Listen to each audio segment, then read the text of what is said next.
हाय, hello, नमस्कार. मी प्राची तुमचं खूप खूप स्वागत करत आहे आपल्या यूट्यूब चॅनलवर. तर आज आहे संडे आणि बाल्कनी क्लिनिंग करायचं काम यांच्याकडे असतं.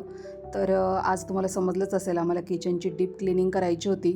मागच्या व्लॉगमध्ये तुम्ही बघितलं असेल की माझं हॉल आणि बेडरूम आवरून झालं आहे, पण किचन बाकी होतं. तर ही जी गॅसची साईड दिसते ना, ही आम्ही काल क्लीन केली होती. आता फक्त माझी जी बॅक साईड आहे म्हणजे ही रॅक आणि रॅकची जी काही भांडी आहेत, तर हेच सगळं आज क्लिनिंग मला करायचं होतं आणि हे बाकी होतं.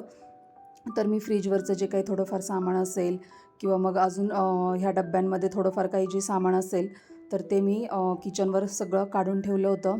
आणि मग मी आता इथे डब्बे वगैरे सगळे रिकामे केलेत आणि ते क्लिनिंग करायला घेतलेत. सगळ्यात जास्त कंटाळा येतो ना, तर ते किचन क्लीन करायचा येतो. कारण किचनचं काम म्हटलं की खूपच टेन्शनचं काम असतं. खूप जास्त आवरायला लागतं आणि एका दिवसात किचन काही आवरून होत नाही. त्यामुळे किचन असं क्लीन करायचं असलं की असं दडपण येतं एकदम. पण आज यांनी मला जरा हेल्प केली. म्हणजे इतर वेळेस जेव्हा मी किचन साफ केलं तेव्हा मी एकटीच करायची आणि मला ते खूप जास्त हेक्टिक वाटायचं. पण आज यांच्या हेल्पमुळे ना मला ते आज खूप बरं वाटलं जरा. आणि डोक्यात व्यवस्थित प्रॉपर प्लॅन असेल ना, स्टेप बाय स्टेप की कसं करायचं, तर मग सगळं काम अगदी सोपं होतं. तर मी आधी काय केलं की जे काही माझ्याकडे काचेच्या बरण्या असतील, काचेची भांडी असेल, तर ती पहिली मी घासून घेतली आणि मग यांनी लगेचच ती सुकायला ठेवली. आणि मग त्यानंतर मी माझ्याकडची जी काही बाकीची भांडी आहेत किंवा बरण्या आहेत ज्या सनपेटच्या वगैरे, तर त्या सगळ्या घासून घेतल्या. आणि मग मी भांडी घासून द्यायची आणि मग हे जाऊन सुकत घालायचे. तर बघा आता इथे माझे फक्त हे डब्बे वगैरे बाकी होते आणि मग ऑलमोस्ट माझं बऱ्यापैकी रॅकचं जे काही सामान आहे तर ते घासून झालं होतं. कारण दरवेळेस कसं होतं की मीच ती भांडी घासणार आणि परत मग ती सुकायला घालणार, त्यामध्येच खूप जास्त टाईम जातो. पण यांच्या हेल्पमुळे ना माझा खूप जास्त टाईम वाचला. तर आता माझे डब्बे झाले आहेत सगळे क्लीन करून. आणि मग जे काही दुसरी भांडी आहेत जी आपण रोज वापरत नाही, आपल्याकडे 2-3 एक्स्ट्रा तवे असतात किंवा मग एक्स्ट्राची जी ताटं असतात, चमचे असतात, प्लेट्स असतात, तर मग ह्या डब्यांनंतर ना मग मी तीच क्लीन करायला घेतली आणि मग ती सगळी व्यवस्थित घासून ठेवली. जे काही मी डेली वापरते तर ते काही मी घासले नाही आहेत, कारण ते रोजच आपण वापरतो. त्यामुळे मग त्यावर काही अशी जास्त धूळ वगैरे अशी बसलेली नव्हती.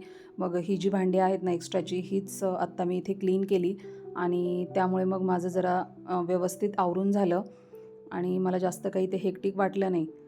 तर बघा आता इथे भांडी घासून झाली होती आणि ती सुकायला ठेवली होती. मग त्यानंतर ना मी वरती जी काही जाळी वगैरे असेल तर ती झाडूने काढत होती.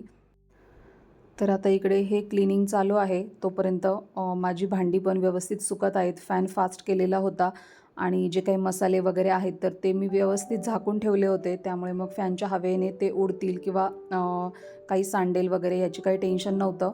आणि मग इथे फ्रीजच्या खाली पण जरा आम्ही क्लीन केलं, कारण रोजच आपण असं फ्रीज सरकवून साफ करू शकत नाही, तेवढं नाही पॉसिबल होत. मग आज जरा व्यवस्थित सगळंच क्लीन केलं आणि जो काही कचरा पडला आहे तर तो व्यवस्थित झाडून भरून घेतला, जेणेकरून परत जर पाणी वगैरे पडलं तर मग त्याचं परत घाण नको व्हायला खाली म्हणून.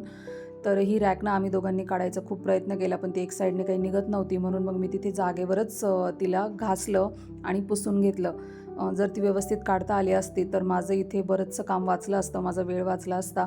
पण ठीक आहे, काही हरकत नाही आहे. मग थोडा वेळ जरा जास्त लागला, एक 20-1 मिनिट मला जास्त लागले असतील. तर मग मी ती व्यवस्थित पुसून घेतली.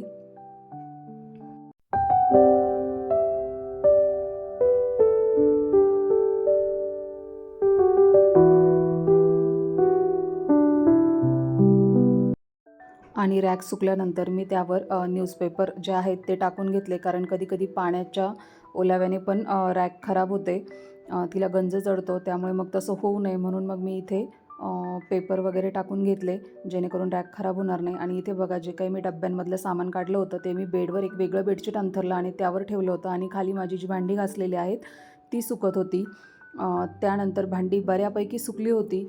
मग ती हलकीशी फक्त नॅपकिनने पुसून मग त्यामध्ये जे काही सामान आहे, मसाले वगैरे आहेत, तर ते मी परत भरून ठेवले.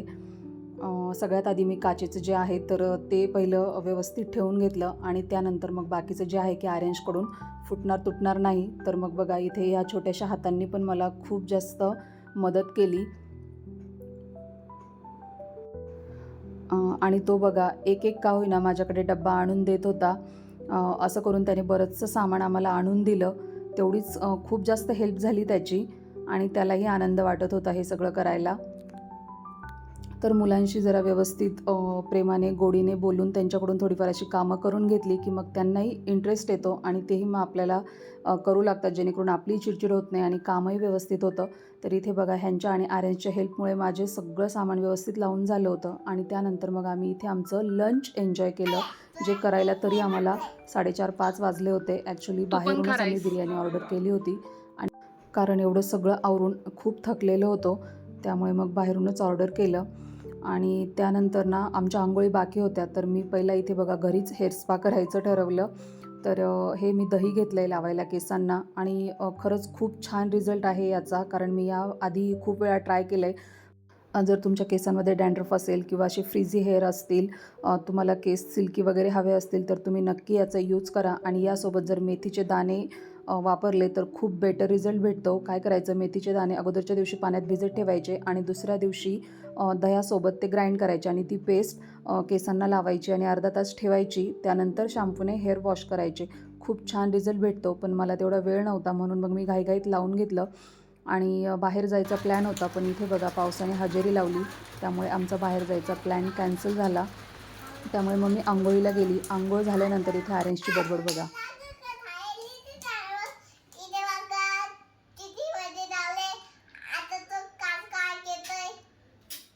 असे बोलते मम्मा.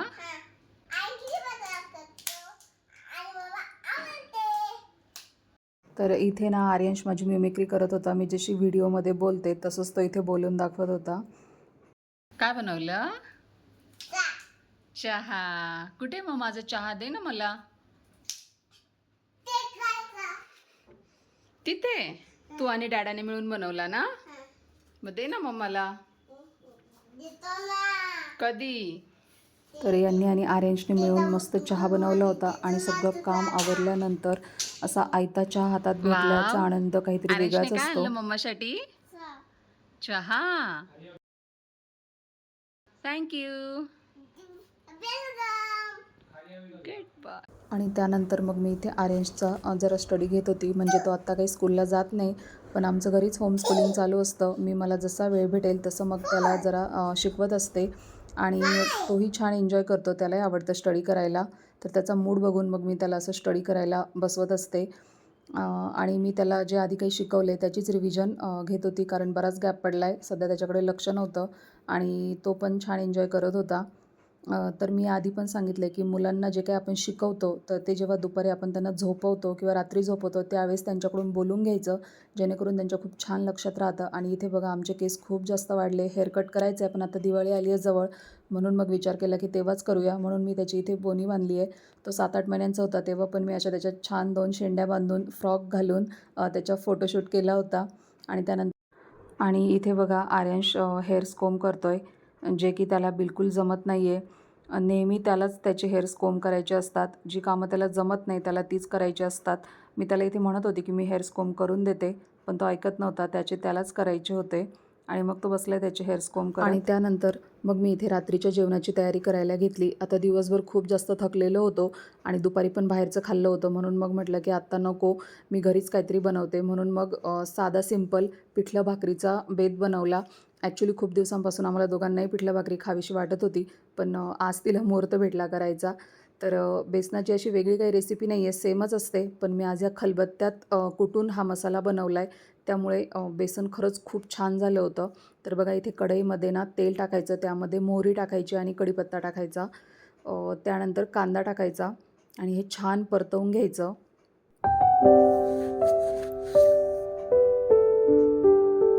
त्यानंतर खलबत्त्यामध्ये जिरे, हिरवी मिरची आणि लसणाचं जे काही वाटण बनवलं आहे ते फोडणीला टाकायचं आणि ते पण एकदम छान परतवून घ्यायचं. याचा खूप मस्त वास सुटला होता आणि त्यामध्ये थोडीशी कोथिंबीर टाकायची, वरून पाणी टाकायचं. आता आपल्याला पिठल्याची कशी कन्सिस्टन्सी हवी आहे त्यानुसार आपण पाणी ॲड करायचं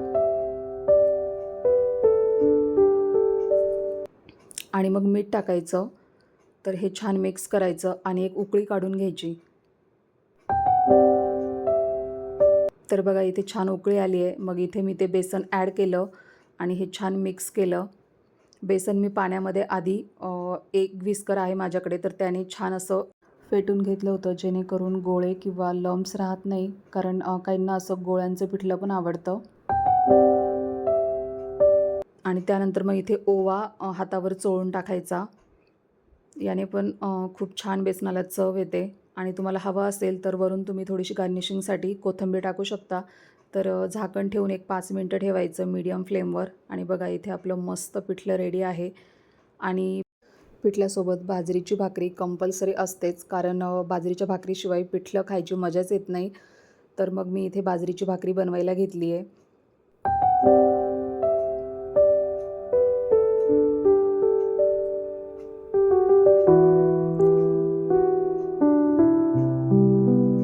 मला बाजरीची भाकरी जास्त गोल किंवा पातळ एवढी परफेक्ट नाही बनवता येत.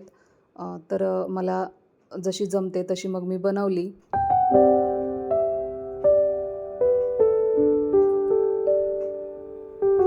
आणि बघा इथे मस्त गरम गरम बाजरीची भाकरी रेडी आहे. आणि इकडे भाकरी आर्यश पण बनवतोय. मला भाकरी बनवायला हेल्प काय बनवतो करतोय. आर्यश? करतोच आहे का? किती मोठी करणार आहे अजून? आणि आता तो भाकरी भाजायला घेऊन आलाय. पण तिचा एक प्रॉब्लेम झालेला, की ती भाकरी त्याने एवढी थापली आहे की ती खाली प्लेटला चिटकून बसली आहे. मी ती कलथ्याने पण काढायचा ट्राय केला, पण ती निघतच नव्हती. आणि तो बघा अजून जास्त वरतून थापत होता. आणि जर ती भाकरी मोडली असती तर तो खूप जास्त रडला असता. म्हणून मग आम्ही ती भाकरी भाजायचा प्लॅन कॅन्सल केला आणि ती तशीच ठेवली. त्यानंतर आम्ही इथे आमचं छान डिनर एन्जॉय केलं. पिठलं भाकरी, पापड आणि कांदा खूप छान कॉम्बिनेशन आहे. आणि मस्त आम्ही आमचं डिनर एन्जॉय केलं. तर आजचा व्हिडिओ इथेच एंड करते. पुन्हा भेटूया अशाच छानशा व्हिडिओसोबत. तोपर्यंत खुश राहा, काळजी घ्या. बाय.